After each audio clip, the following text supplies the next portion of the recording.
بسم اللہ الرحمن الرحیم۔ عرب اور باشندگان عرب۔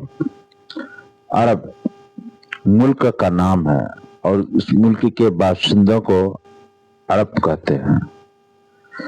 حدود اربع: مشرق میں خلیج عمان اور خلیج فارس، مغرب میں بحر احمر، شمال کی جانب شام اور اردن، شمال مشرق میں دریا فرات اور عراق، شمال مغرب میں اپنا شج عرب کو مصر سے الگ کرتا ہے اور جنوبی کنارے بحر ہند سے گھرے ہوئے ہیں۔ رقبہ اور آبادی: پورے عرب کا رقبہ تقریباً 10 لاکھ مربع میل ہے اور آبادی تقریباً 80 لاکھ۔ علاقے: پرانے زمانے سے عرب کے مشہور علاقے صوبے یہ ہیں: حجاز، جس کے حجاز ہوا نجد، تہامہ، یمامہ، عدن، حضرموت۔ حجاز جس کے مشہور شہر یہ ہیں: مکہ معظمہ، مدینہ منورہ، جدہ، طائف، ینبع، رابغ۔ حجاز کا رقبہ تقریباً 1.5 لاکھ مربع میل ہے اور آبادی قریب 10 لاکھ۔ پیداوار زیادہ تر کھجور ہے، البتہ مدینہ منورہ اس کے آس پاس ہر قسم کا غلہ پیدا ہوتا ہے اور انگور وغیرہ پھل اور کدو، شلجم، چقندر وغیرہ ترکاریاں بھی ہر طرح کی ہوتی ہے۔ اسی طرح طائف جو مکہ سے تقریباً 40 میل کے فاصلہ پر ٹھنڈا پہاڑی مقام ہے، وہاں انگور، سیب وغیرہ پھل اور میوے بکثرت ہوتے ہیں۔ نجد اس کا مشہور شہر ریاض ہے جو آج کل حکومت سعودیہ عربیہ کا دارالسلطنت ہے۔ شمال کی جانب خلیج فارس کے کنارے پر احسار اور قطیف ہے اور خلیج عمان کے کنارے پر مسقط ہے۔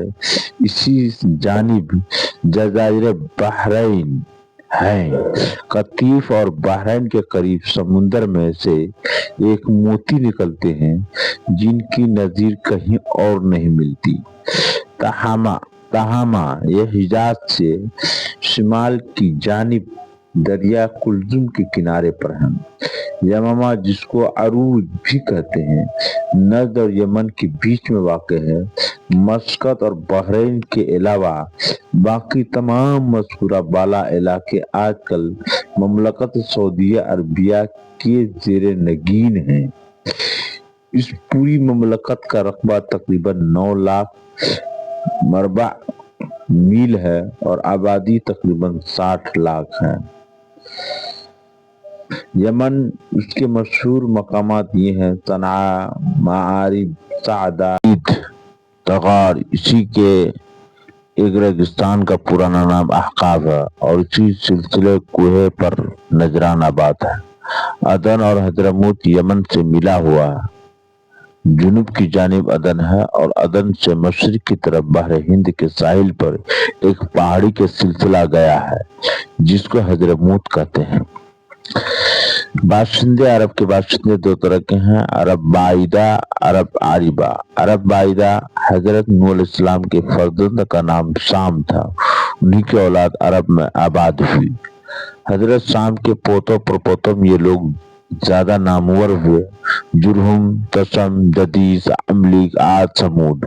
ان کی اولاد کے خاندان اور برادریاں جو انہی ناموں سے مشہور ہوئی، سینکڑوں برس تک عرب پر قابض رہیں۔ عملیق کی اولاد جن کو عمالقہ کہتے ہیں بہت قوی، ہیکل مضبوط اور بہادر ہوتے تھے۔